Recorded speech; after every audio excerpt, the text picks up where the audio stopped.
नमस्ते बच्चों, विकास and studies में आपका स्वागत है। तो बच्चों, हमारा चल रहा था अनुवाद बिंदु हमारा चल रहा था। तो उसमें हमने प्रथम नियम तो पढ़ लिया था। उसके बाद देखिए दूसरा नियम। दूसरे नियम में देखो क्या कह रहा है। वाक्य यहाँ पर कह रहा है कि यदि कर्ता मध्यम पुरुष एवं प्रथम पुरुष के हो तो, कर्ता किसके हो? प्रथम पुरुष के हो और मध्यम पुरुष के हो तो क्रिया मध्यम पुरुष के वचनानुसार होगी। यदि हमारा अगर कर्ता प्रथम पुरुष में हो या मध्यम पुरुष में हो तो क्रिया हमारी मध्यम पुरुष के अनुसार लगेगी और वचनानुसार लगेगी। अर्थात जो हमारी क्रिया के पास होगी उस अनुसार ही लगेगी। जिस प्रकार से यहाँ पर मैंने नोट लगाया है कि क्रिया के पास वाले कर्ता के अनुसार वचनानुसार क्रिया लगेगी। हमेशा क्रिया किसके अनुसार वचनानुसार लगती है? जो क्रिया के पास हो। मान लो कि भाई पहले प्रथम पुरुष है और बाद में मध्यम पुरुष है, तो मध्यम पुरुष अगर होगी तो मध्यम पुरुष के अनुसार ही वचनानुसार हमें क्या लगाना है? क्रिया को उसमें लगाना है। यदि हमारा प्रथम पुरुष के बाद अगर मध्यम पुरुष में अगर एक वचन है, द्विवचन है, बहुवचन है तो वहां पर भी क्रिया एक वचन, द्विवचन, बहुवचन की ही लगेगी। तो यहाँ पर हमारा जो दूसरा नियम है ये बताया जा रहा है कि यदि प्रथम पुरुष हो या मध्यम पुरुष हो, अगर ये कर्ता के साथ यदि मध्यम पुरुष और प्रथम पुरुष दोनों हो तो मध्यम पुरुष ही वचनानुसार कार्य में लगेगी, यानी कि क्रिया मध्यम पुरुष की ही होगी। जैसे देखिए उदाहरण में सबसे पहले है कि रमेश और तुम जाते हो। उदाहरण हमारा क्या है? रमेश और तुम जाते हो। अब यहाँ पर देखिए ये रमेश है तो रमेश है और तुम जाते हो तो त्वम च गच्छत। यहाँ पर हमने वाक्य बनाया ये कि रमेश त्वम च गच्छत, यानी कि रमेश एक वचन हो गया और वो भी किसका हो गया? प्रथम पुरुष का हो गया। ये प्रथम पुरुष का हो गया और प्रथम पुरुष के अंदर किसका है? ये वचन एक वचन है। यहाँ पर देखिए तुम किसका है? मध्यम पुरुष का है और मध्यम पुरुष के अंदर एक वचन का है ये वाक्य। तो यहाँ पर देखिए एक तो प्रथम पुरुष का एक वचन आ गया और एक मध्यम पुरुष का एक वचन आ गया। तो अब देखिए क्रिया किस प्रकार से लगेगी। यहाँ पर देखिए जब ये प्रथम पुरुष एक वचन का है वाक्य, ये भी प्रथम पुरुष एक वचन का है, तो ये भी एक वचन और ये भी एक वचन, यानी कि प्रथम पुरुष भी एक वचन और मध्यम पुरुष भी एक वचन। तो और एक वचन मिलकर कितनी हो गई? द्विवचन। जब द्विवचन हो गए तो क्रिया द्विवचन के अनुसार लगेगी। लेकिन अब लगेगी किसके अनुसार? यहाँ पर एक प्रथम पुरुष है और एक मध्यम पुरुष है, इसलिए मैंने नोट लिखवाया है कि क्रिया के पास वाले कर्ता के अनुसार वचनानुसार क्रिया लगेगी। अब यहाँ पर इसके पास कौन सी है? ये है तो हम मध्यम पुरुष है इसके पास, ये तो थोड़ी दूर है और इसके पास में यानी कि क्रिया के सबसे पहले पास में क्या है? मध्यम पुरुष, इसलिए ये मध्यम पुरुष की ही द्विवचन का लगेगा। तो मध्यम पुरुष का द्विवचन का हमने क्या बनाया इसके अंदर? गच्छत। अब यहाँ पर देखिए कई बार हमें अनुवाद के अंदर रीट एग्जाम में या कंपटीशन एग्जाम में, किसी भी पटवार में, इनमें किसी में भी ले लो, अगर हमें एग्जामिनर अगर अनुवाद कार्य देगा तो वो कोई सरलता से थोड़ी ना देगा, वो कुछ ना कुछ कठिन देगा।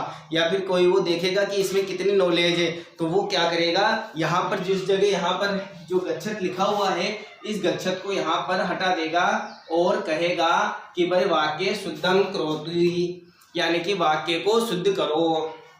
अब यहाँ पर हम देखेंगे कि रमेश है तुम च।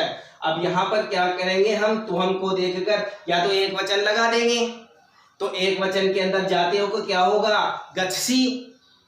या कई बहुत सारे सोचेंगे कि यहाँ पर एक वचन है, क्या पता इसके अनुसार अगर कर्ता अगर आता हो तो यहाँ पर गच्छती लिख देंगे, लेकिन वो गलत होगा। यदि गच्छती और गच्छसी हमने लिख दिया तो वो गलत है, क्योंकि हमारा जो नियम अनुवाद का कह रहा है उसको समझो। जो इस नियम को पढ़ेगा वो आसानी से हल कर देगा, क्योंकि यहाँ पर लिखा गया है कि यदि कर्ता मध्यम पुरुष है और प्रथम पुरुष के हो तो, यानी कर्ता हमारा प्रथम पुरुष का हो या मध्यम पुरुष का हो, क्रिया मध्यम पुरुष के वचनानुसार ही लगेगी।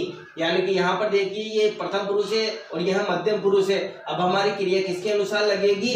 मध्यम पुरुष के अनुसार ही लगेगी। लेकिन अब वो एक वचन में लगेगी, द्विवचन में लगेगी या बहुवचन में लगेगी, ये भी आप देखिए। तो यहाँ पर क्या, प्रथम पुरुष का तो एक वचन हो गया, मध्यम पुरुष का भी एक वचन, यानी कि प्रथम पुरुष का एक वचन, मध्यम पुरुष का एक वचन, तो एक वचन और एक वचन मिलकर कितने हो गए? दो, और दो का मतलब हो गया द्विवचन। जब एक वचन और एक वचन दोनों अगर मिल जाएंगे तो वो द्विवचन में हो जाएंगे, तो द्विवचन की ही क्रिया यहाँ पर लगेगी। तो इसलिए यहाँ पर द्विवचन की क्रिया आएगी, यानी कि द्विवचन की क्रिया हमारी कौन सी है? गच्छत है, ये हमारी क्रिया हो जाएगी। आगे देखिए इसी प्रकार से हमारा दूसरा दूसरा देखिए कि राम और तुम जाते हो, यहाँ पर कहा गया है राम और तुम, तो राम तो क्या है प्रथम पुरुष एक वचन, ये भी क्या है प्रथम पुरुष का एक वचन है। और तुम दोनों को क्या कहते हैं, तुम युवाम यूयम, तो यानी कि युवाम हो गया। अब युवाम क्या है द्विवचन है, मध्यम पुरुष का द्विवचन है। तो यहाँ पर देखिए प्रथम पुरुष का एक वचन तो एक, और मध्यम पुरुष का द्विवचन तो दो और एक कितने हो गए तीन, और जब तीन हो गए तो इसका मतलब बहुवचन। तो यहाँ पर बहुवचन की क्रिया लगा देंगे हम, राम युवाम च गच्छत। और ये यहाँ पर जो गच्छत क्रिया है इसके पास वाले, चाहते तो हम प्रथम पुरुष के अंदर भी लगा सकते थे, लेकिन हमने क्या कहा है कि क्रिया के पास वाले कर्ता के अनुसार वचनानुसार क्रिया लगेगी, इसलिए ये गच्छत का प्रयोग यहाँ पर युवाम के हिसाब से हुआ है, क्योंकि युवाम मध्यम पुरुष का है, मध्यम पुरुष का द्विवचन है, इसलिए ये एक वचन और द्विवचन मिलकर बहुवचन हो गए। इसलिए मध्यम पुरुष का ही गच्छ धातु के अंदर जब हम बनाएंगे तो ये क्या हो जाएगा गच्छत है, यानी कि मध्यम पुरुष का ये बहुवचन हो गया, यहाँ पर मध्यम पुरुष का ये द्विवचन था। तो इस प्रकार से देखो बच्चों, वाक्य कभी भी किसी भी प्रकार से घुमा कर एग्जामिनर आपको देने की कोशिश देगा, क्योंकि अगर आपने अनुवाद अगर कार्य अगर अच्छे से पढ़े हो और उनके नियम अगर अच्छे से याद हो तो तुम आसानी से हल कर सकते हो। अब कभी मत भूलना, इसलिए जहाँ पर प्रथम पुरुष और मध्यम पुरुष अगर आ जाता है तो मध्यम पुरुष के अनुसार ही वचनानुसार कार्य लगेगा, और ये बहुत ही इंपॉर्टेंट है। बहुत से तो यहाँ पर न जाने क्या लगा देंगे, जबकि हमें देखना है कि दोनों के अंदर वचन कितने हैं, उन वचनों को हमें जोड़ देना है। जब उन वचनों को हम जोड़ देंगे तो जोड़ने के बाद में जो वचन आएगा वो वचन लगाना है। जैसे यहाँ पर एक वचन हो द्विवचन हो गए, तो ये द्विवचन का प्रयोग यहाँ पर रमेश के लिए भी हो गया और तुम के लिए भी हो गया। संयोजक यहाँ पर लगाया गया है और इसका अर्थ यानी कि च। यहाँ पर भी देखिए इसी प्रकार से राम और तुम दोनों, यहाँ पर दो को संबोधन किया जा रहा है, राम और तुम दोनों, तो यहाँ पर इस प्रकार से राम आ गया, यहाँ पर राम एक वचन है, और जबकि तुम दोनों यहाँ पर द्विवचन है, तो एक वचन और द्विवचन मिलकर कितने हो गए बहुवचन। तो बहुवचन का प्रयोग यहाँ पर कर दिया गच्छत किसके अनुसार, मध्यम पुरुष के अनुसार। तो बच्चों देखिए ये तो हमारा हो गया दूसरा नियम। अब देखिए तीसरा नियम, जब तक आप इसको उतारिए।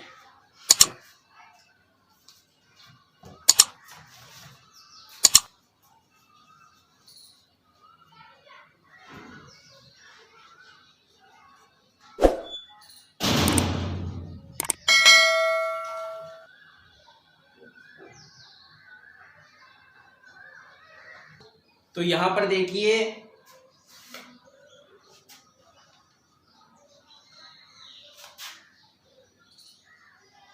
यहां पर कहा गया है कि उपयुक्त सभी वाक्यों में कर्ता च से जुड़े हुए हो या कर्ता वा से जुड़े हुए हो अथवा या से जुड़े हुए हो तो देखिए हमारा जो तीसरा नियम है वो तीसरा नियम क्या कह रहा है कि भाई उपयुक्त सभी वाक्यों में कर्ता च से जुड़े हुए हो या यदि कर्ता वा अथवा या से जुड़े हुए हो तो क्रिया निकट वाले कर्ता व वचनानुसार होगी। यदि हमारा वाक्य किससे जुड़ा हुआ हो, या तो वो च से जुड़ा हुआ हो या वा से जुड़ा हुआ हो या से जुड़ा हुआ हो, यदि इन तीनों से ही जुड़ा हुआ हो तो हमारी क्रिया किसके अनुसार होगी, कर्ता और वचनानुसार की होगी। यानी कि वाक्य क्या कह रहा है कि भाई यदि च या वा इन तीनों का प्रयोग जहां पर आ जाता है वहां पर कर्ता के वचनानुसार ही क्रिया लगेगी। ठीक है, तो देखिए उदाहरण के हिसाब से हम समझते हैं। तो देखिए हमारा पहला उदाहरण है, राम है त्वम वा गच्छसि। यहाँ पर देखिए वाक्य हमारा किसी में भी हो, यहाँ पर क्या कहा गया है, देखो राम त्वम व गच्छसि, यानी कि राम त्वम व गच्छसि। यहाँ पर किसका प्रयोग किया गया है, वा का प्रयोग किया गया है कि राम तुम और राम दोनों, तुम और राम जाओ, यानी कि जाने की क्रिया हो रही है। ये किसके अनुसार हो रही है, तुम हमारा क्या है, मध्यम पुरुष का क्या है, एक वचन है। हमारा क्या है, ये मध्यम पुरुष का क्या है, एक वचन है, मध्यम पुरुष का एक वचन है। तो यहाँ पर भी ये भी हमारा क्या होगा, मध्यम पुरुष का एक वचनी है। यहाँ पर हमारा वाक्य क्या कह रहा है कि कर्ता एवं वचनानुसार होगी क्रिया निकटतम, यानी कि क्रिया हमारी जो निकटतम कर्ता है उसके अनुसार ही लगेगी। अब निकटतम कर्ता क्या है, त्वम है, इसके पास में, न कि क्या है, राम है। राम तो प्रथम पुरुष में आ गया, ये मध्यम पुरुष के अंदर है, मध्यम पुरुष का एक वचन है। जबकि यहाँ पर हमें वाक्य में कहा गया है क्रिया निकटतम वाले कर्ता है वचनानुसार होगी, तो यहाँ पर एक वचन है तो यहाँ पर भी एक वचन की ही क्रिया लगेगी। यहाँ पर ये नहीं है कि जैसे हमने कहा था कि एक वचन और एक वचन द्विवचन हो जाएगा, वो नियम था उसके अंदर, लेकिन यहाँ पर नियम है च, वा और या, इन तीनों के अंदर है ये नियम। तो इसमें हम उस प्रकार से दोनों को नहीं जोड़ेंगे, यहाँ पर हम इस प्रकार से लिखेंगे जो प्रथम क्रिया के पास वाला जो कर्ता है उस कर्ता के अनुसार क्रिया को परिवर्तित कर देंगे। आगे देखिए,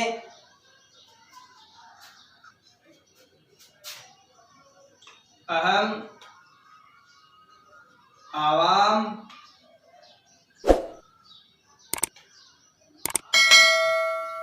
या गच्छत।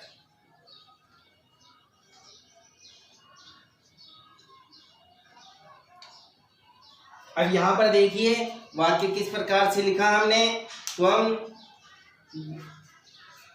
अहम, आवाम व गच्छाओ, यहाँ पर लिखा हमने। अब देखो यहाँ पर क्यों लिखा हमने, इसका भी एक कारण है कि यहाँ पर देखिए अहम का मतलब हो गया मैं, और अहम क्या है, उत्तम पुरुष का एक वचन है, और आवाम भी उत्तम पुरुष का द्विवचन है। और यहाँ पर हमने क्रिया किसके अनुसार लगाई है, देखो द्विवचन के अनुसार, क्योंकि इसका निकटतम कर्ता कौन सा है, कर्ता तो ये भी है, कर्ता तो ये भी है, दोनों ही कर्ता है, तो क्रिया किसके अनुसार लग रही है, निकटतम कर्ता के अनुसार क्रिया लग रही है, न कि इसके अनुसार। निकटतम क्रिया हमारी कौन सी हो गई, ये। तो यहाँ पर देखिए दोनों एक ही के हैं, एक ही पुरुष के हैं। यहाँ प्रथम पुरुष उत्तम पुरुष का एक वचन है, यह उत्तम पुरुष का द्विवचन है। यहाँ पर देखिए या का प्रयोग हुआ, तो यहाँ पर गच्छाओ लिखे अपन। क्यों लिखे गच्छाओ, क्योंकि यहाँ पर आवाम निकटतम करता है, इसलिए इसके वचनानुसार यहाँ पर हमने क्या लिखा, गच्छाओ का प्रयोग किया है। तो यहाँ पर अगला देखिए हमारा उदाहरण,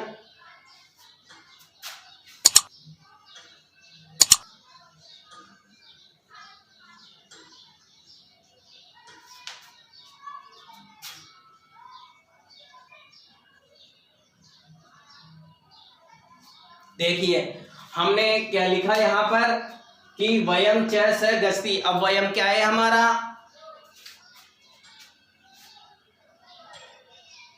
उत्तम पुरुष का बहुवचन है,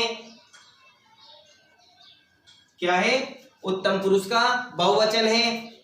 इसके बाद में देखिए ये हमारा प्रथम पुरुष का एक वचन है। एक तो हमारा क्या हो गया, उत्तम पुरुष का बहुवचन हो गया वयम, अहम, आवाम, वयम। एक हो गया स, प्रथम पुरुष का एक वचन। अब यहाँ पर बहुवचन है, यहाँ पर एक वचन है, तो क्रिया किसके अनुसार लगी है, यहाँ पर निकटतम कर्ता के अनुसार। निकटतम कर्ता हमारा क्या था, प्रथम पुरुष एक वचन, इसलिए हमने यहाँ पर क्या लिखा है, गच्छति लिखा है। क्योंकि ये एक वचन है, इसलिए एक वचन के अनुसार ही हमने इसके अंदर गच्छति का प्रयोग किया है। जबकि ये हमारी हो गई, इसके अनुसार ही क्रिया का प्रयोग कर दिया हमने। तो जब भी हमारे पास के अंदर क्या क्या आएगा, जब हमारे पास वा आएगा, या आएगा, या च आएगा, क्या क्या आएंगे, वा, या, च। जब इन तीनों का प्रयोग जब हो जाएगा तो वहां पर क्रिया निकटतम कर्ता के अनुसार लगाई जाएगी। क्रिया निकटतम कर्ता के अनुसार लगाई जाएगी। तो यहाँ पर देखिए फिर वापस एक बार से हम इसको समझते हैं कि यहाँ पर देखिए कि उपयुक्त सभी वाक्यों में कर्ता च से जुड़े हुए हो, या यदि कर्ता वा अथवा या से जुड़े हुए हो तो क्रिया निकट वाले कर्ता व वचनानुसार होगी। यहाँ पर हमने लिखा कि राम त्वम व गच्छि। राम क्या है हमारा, राम हमारा क्या था, यह प्रथम पुरुष का क्या था, प्रथम पुरुष का एक वचन था, क्या था, एक वचन। और यहाँ पर भी देखिए त्वम, यहाँ पर भी त्वम मध्यम पुरुष का एक वचन है। और वाह गच्छि, यहाँ गच्छि मध्यम पुरुष एक वचन लगाया हमने। इसके अनुसार, किसके अनुसार, निकटतम कर्ता के अनुसार। निकटतम कर्ता इसका क्या था, ये, तो इसके अनुसार हमने क्या लगा दी, यहाँ पर क्रिया लगा दी। निकटतम कर्ता हमारा था मध्यम पुरुष और एक वचन, इसलिए हमने भी मध्यम पुरुष एक वचन क्रिया में लगा दिया।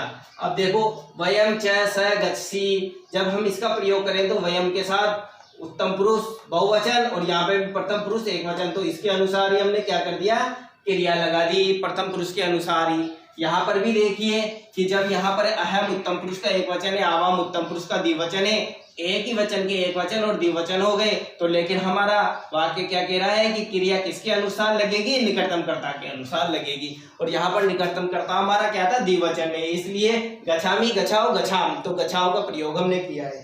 तो ठीक है बच्चों, ये हो गया हमारा दूसरा नियम, तीसरा नियम। अब इसके बाद देखिए अब चौथा नियम।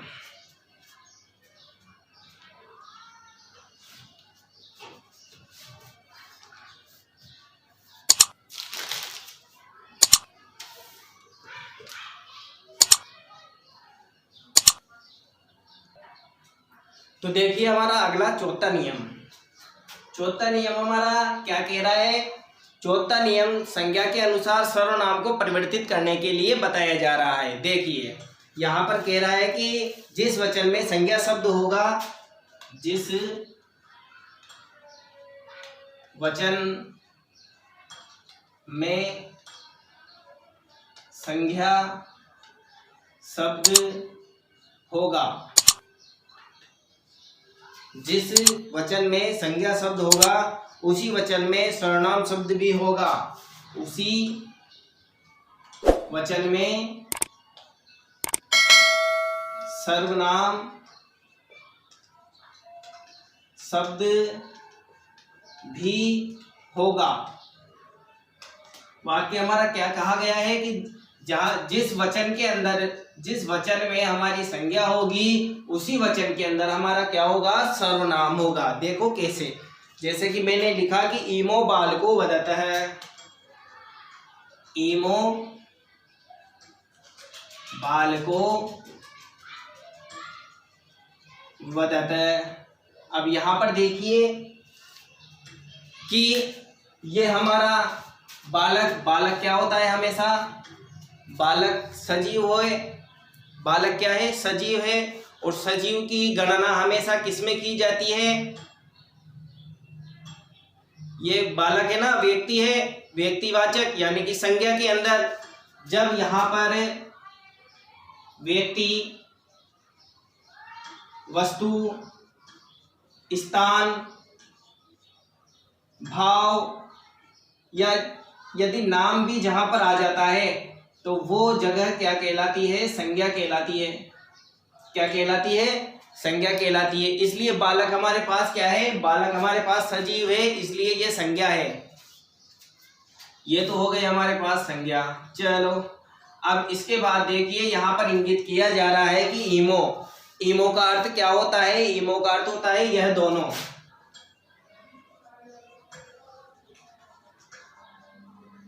और हमारे सर्वनाम की परिभाषा क्या है, संज्ञा के स्थान पर,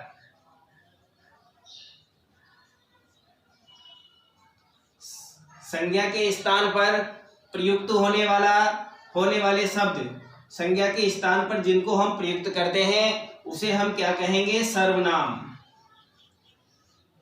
उसे हम क्या कहेंगे, सर्वनाम। यदि यहाँ पर देखिए कि संज्ञा पे बार बार संज्ञा का नाम थोड़ी ना लेंगे, राम खाता है, राम पीता है, राम चलता है, राम पढ़ता है, तो बार बार राम का उच्चारण थोड़ी ना करेंगे हम हरे वाक्य को बोलने के लिए। उसकी जगह हम कर देंगे कि एक बार बोलेंगे कि राम पढ़ता है, हाँ, वह खाना खाता है, वह पढ़ता है, वह घूमता है, तो किसका प्रयोग करें हम? वह का।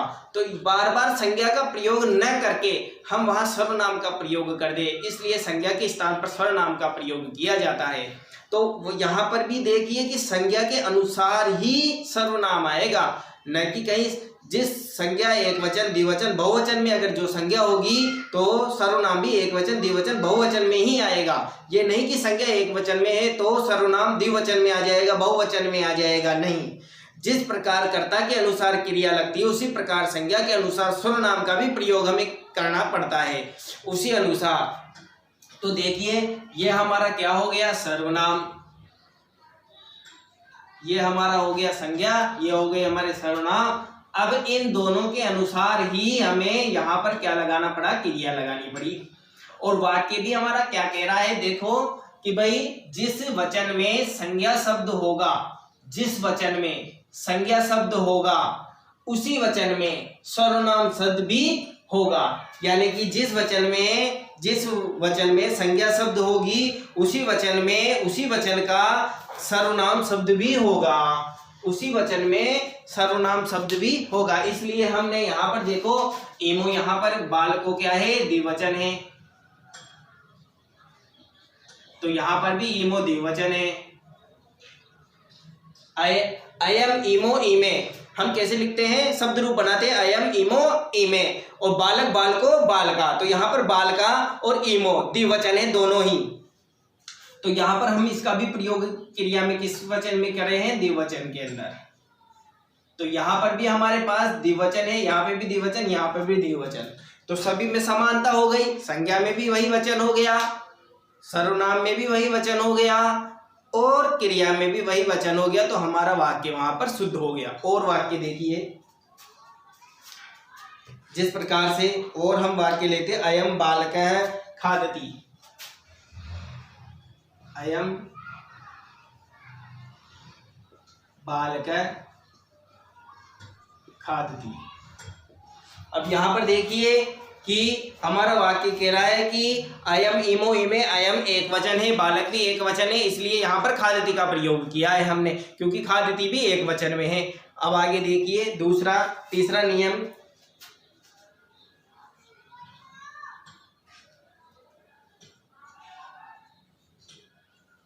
इमे बालका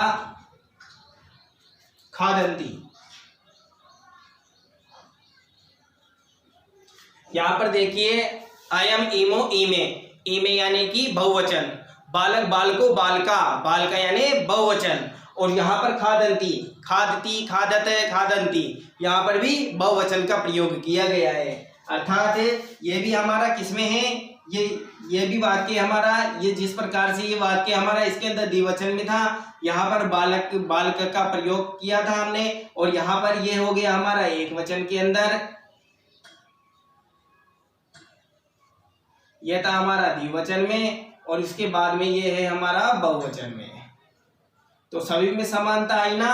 यहाँ पर संज्ञा में भी समानता आई, सर्वनाम में भी समानता आई, और यहाँ पर इसमें भी समानता आई। तो हमारे वचन तीनों समान हो गए।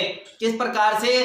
कि संज्ञा में भी वही वचन और सर्वनाम में भी वही वचन और क्रिया में भी वही वचन। क्योंकि हमारा वाक्य ये कह रहा है, ये नियम ही ये कह रहा है कि जिस वचन में संज्ञा शब्द होगा उसी वचन में सर्वनाम शब्द होगा, तो क्रिया भी उसके अनुसार ही होगी, संज्ञा सर्वनाम के अनुसार ही क्रिया में वचन आएगा। तो सभी में समान आएंगे। जैसे यहाँ पर है इमो, इमो क्या है? ये इमो का अर्थ होता है यह दोनों सर्वनाम है। और यहाँ पर देखिए कि बालको और बालको का प्रयोग हम केस में कर रहे हैं, संज्ञा के अंदर वदत क्रिया हो गई, और यह भी द्विवचन, ये भी द्विवचन। तो यहाँ पर भी देखिए ये भी द्विवचन, ये एक वचन और ये बहुवचन। यहाँ पर अयम बालका खादन्ति, यहाँ पर एक वचन है, और इमे बालका और खादन्ति, यानी कि यह बहुवचन का वाक्य हमारा हो गया। तो ये हमारा चौथा नियम भी कंप्लीट। अब इसके बाद देखिए आपको पांचवा नियम। अगला देखिए हमारा नियम, पांचवा नियम, विशेष्य के अनुसार विशेषण का प्रयोग। विशेष्य के अनुसार विशेष्य के अनुसार विशेषण का प्रयोग।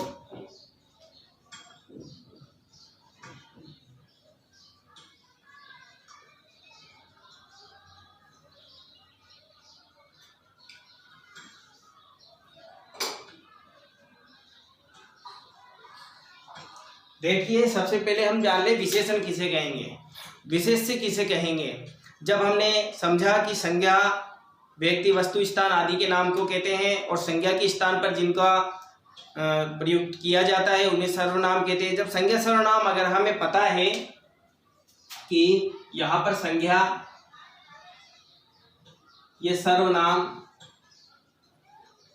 संज्ञा के स्थान पर प्रयुक्त आने वाला शब्द सर्वनाम होता है। किसी व्यक्ति, वस्तु, स्थान, नाम आदि के नाम को क्या कहते हैं, संज्ञा कहते हैं। और इन दोनों की विशेषता,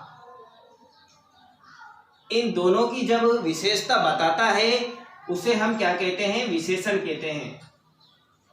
क्या कहते हैं, उसे हम क्या कहते हैं, विशेषण कहते हैं। संज्ञा और सर्वनाम की जो विशेषता बताता है उसे हम क्या कहते हैं, विशेषण कहते हैं। अब देखिए विशेष्य किसे कहते हैं, इस विशेषण की भी विशेषता बताई जाए। इस विशेषण की भी जो विशेषता बताई जाए, जो इस विशेषण की विशेषता बताएगा उसे हम क्या कहेंगे, विशेष्य। उपमान, उपमेय, इससे इसका, इसके समान, उसके समान, तो उपमा उपमेय भी हमारे विशेषण विशेष्य के अंदर गिने जाते हैं। कर्मधारय समास का इसमें प्रयोग होता है। कर्मधारय के अंदर विशेषण विशेष्य का बहुत ही महत्व होता है। जब हम समास पढ़ेंगे उसके अंदर भी बहुत ही गहराई से मैं आपको पढ़ाऊंगा। उसके अंदर कर्मधारय समास के अंदर विशेषण विशेष्य का प्रयोग होता है। अव्यय के अंदर अव्ययी भाव समास में अव्यय का प्रयोग होता है। और जहाँ प्रथम पुरुष प्रधान होगा वहाँ प्रथम पुरुष, और जहाँ मध्यम पुरुष होगा वहाँ मध्यम पुरुष, और जहाँ जिस प्रकार से प्रधानता है यहाँ पर विशेषण की, तो विशेष्य का प्रयोग किया गया है। संज्ञा और सर्वनाम की विशेषता बताने वाला विशेषण, विशेषण की विशेषता बताने वाला विशेष्य। तो देखिए अब हमारा क्वेश्चन की सुंदर बालक पढ़ती, पहला हमारा है सुंदर बालक, सुंदर बालक पढ़ती। यहां पर बताया जा रहा है कि बालक क्या है, संज्ञा है, और वो भी एक वचन के अंदर है। यहाँ पर ये सुंदर क्या है, विशेषता है इस बालक की। इस बालक की क्या है, ये विशेषता है। बालक की विशेषता बताई जा रही है कि सुंदर बालक पढ़ती, यानी कि बालक तो पढ़ रहा है, संज्ञा है, लेकिन वो बालक कैसा है, सुंदर है, उसकी विशेषता बताई जा रही है, इसलिए ये क्या हो गया, विशेषण। अब यहाँ पर हम अगर विशेष्य अगर बनाते हैं तो अति सुंदर बालक पढ़ती ये लिख देते, तो वो अति क्या हो जाता, उसका विशेष्य हो जाता है। तो सही, लेकिन उसकी उपमा दे दिया गया, सुंदर तो है लेकिन वो उससे भी ज्यादा अति सुंदर है। तो विशेषण की विशेषता बता दी गई कि सुंदर तो है लेकिन बहुत ही अधिक सुंदर है। तो विशेषण की विशेषता बताने वाले को हम विशेषण कहते हैं। तो यहाँ पर तो सिर्फ विशेषण का ही प्रयोग हुआ है। आगे देखिए,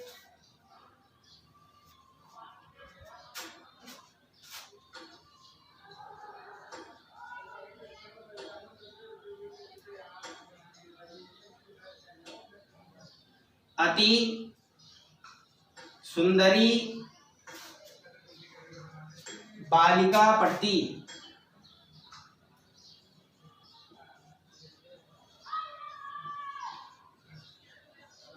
देखिए ऊपर तो विशेषण का प्रयोग हुआ था, यहाँ पर विशेष्य का भी प्रयोग हो गया है। कैसे कि सबसे पहले तो यहाँ पर संज्ञा करेंगे हम। संज्ञा किसे कहेंगे, बालिका, ये हो गई संज्ञा, ठीक है, एक वचन के अंदर। यहां पर देखिए सुंदरी, अब सुंदरी क्या है, विशेषण है। अब विशेषण की भी विशेषता बताई जा रही है, विशेषण की भी विशेषता बता रही है कि सुंदर तो है लेकिन वो कितनी सुंदर है, अति सुंदर है, इसलिए ये क्या हो जाएगा, विशेष्य हो जाएगा। और हमारी क्रिया भी एक वचन के अंदर ही आएगी। यहाँ पर देखिए ऊपर था सुंदर बालक पढ़ती, यानी कि सुंदर बालक पढ़ रहा है, सुंदर विशेषता है उसकी, बालक संज्ञा है और पढ़ती यहाँ पर भी एक वचन ही है। यहाँ पर क्रिया में क्या है, क्रिया में क्या है, एक वचन है। तो यहाँ पर तो हमारा सुंदर बालक पढ़ती वाक्य बना, यहाँ पर देखिए अति सुंदरी बालिका पढ़ती, तो यहाँ पर अति तो क्या हो गया, विशेष्य हो गया, क्योंकि इसकी उपमा दी जा रही है, ये इसकी उपमा बताई जा रही है कि सुंदरी कौन है, अति है, अति सुंदर है वो, तो अति तो विशेष्य हो गया, सुंदरी विशेषण हो गया और बालिका संज्ञा हो गई और पढ़ती क्रिया हो गई हमारी। तो इस प्रकार से देखिए क्रिया हमारी एक वचन के अंदर हो गई। आगे देखिए तीसरा वाक्य हमारा,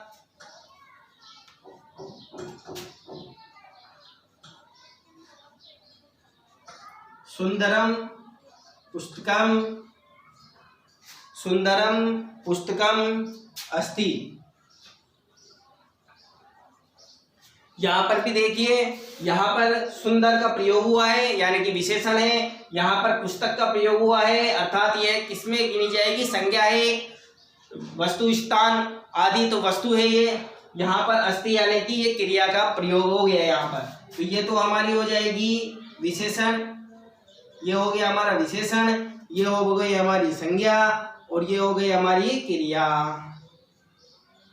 तो यहाँ पर भी देखिए जिस प्रकार से मैंने आपको बताया है कि तीनों के अंदर ही संज्ञा सर्वनाम और विशेषण का प्रयोग कैसे हुआ, ये सभी आपस के अंदर मिले हुए हैं। जिस प्रकार से संज्ञा सर्वनाम विशेषण विशेष्य उपमान उपमेय ये सभी एक दूसरे से मिले हुए हैं। हम अगर इन टॉपिक को अलग अलग करके पढ़ेंगे तो हमारे समझ में अलग अलग आएगा, लेकिन जब हम बड़े वाक्य बनाना प्रयोग करेंगे और उनको वाक्य को मिलाना प्रयोग करेंगे तो उस समय हमें पता चलेगा कि ये सारे एक दूसरे से मिले हुए हैं, सारे एक दूसरे से जुड़े हुए हैं। तो वो देखिए कैसे, जब यहाँ पर हमने इसको प्रयोग किया कि सुंदर बालक पढ़ता है, तो सुंदर विशेषण हो गया, बालक संज्ञा हो गई और क्रिया हो गई। यहाँ पर देखिए अति विशेष्य हो गया, सुंदरी विशेषण हो गया और बालिका पढ़ती है यानी कि संज्ञा और क्रिया हो गई। यहाँ पर भी देखिए सुंदर विशेषण हो गया, पुस्तक संज्ञा हो गई और अस्ति। तो यहाँ पर तो देखिए ये तो मैंने वाक्य दिया है आपको पुरुष लिंग का, ये वाक्य दिया है मैंने स्त्रीलिंग का,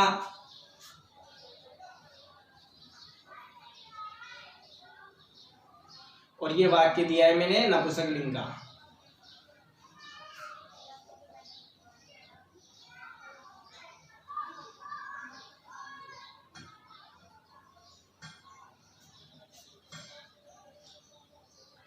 तो तीनों वाक्य हमारे हो गए हैं, ये हमारा 5वां नियम हो गया है। तो देखिए इसके बाद अगले नियम पर चलेंगे हम, और ये हमारे नियम जो है उस नियम के अनुसार ही हमें अनुवाद करने में आसानी होगी। कंपटीशन एग्जाम के अंदर भी हमारे ये बहुत ही काम में आएगा, इसलिए मैं आपको ये पढ़ा रहा हूँ ताकि आप अभी से ये चीज़ को समझो, ये चीज़ को अभी से समझ जाओगे तो आगे आपको दिक्कत नहीं आएगी। और अनुवाद कार्य जब तुम पढ़ोगे तो ये हमारे 10th 12th के अंदर बहुत ही डीपली से है, हमारे 10th के सिलेबस के अंदर अनुवाद कार्यक्रम का है, लेकिन हमें वाक्य किस हिसाब से बनाना है, किस हिसाब से करना, मैंने साधारण वाक्य से लेकर कठिन वाक्य तक मैं आपको ये चीज़ बता रहा हूँ।